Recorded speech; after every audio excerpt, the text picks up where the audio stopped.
Welcome! Today, we're going to learn how to set your profile photo in Telegram Web on your PC with the latest update.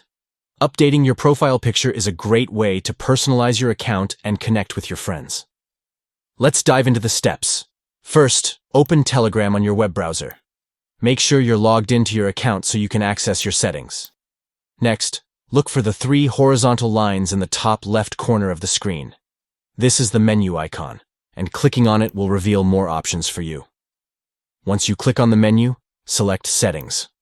This will take you to a page where you can customize your profile and adjust various preferences. Now, find the option that says Edit. Click on it, and you'll see your current profile picture. This is where you can make the change. Next, click on your photo.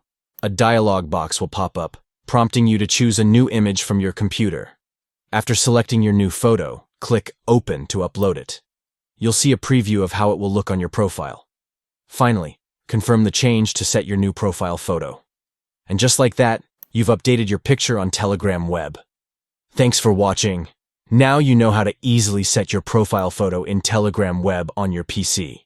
If you found this video helpful, don't forget to like and subscribe for more useful tips.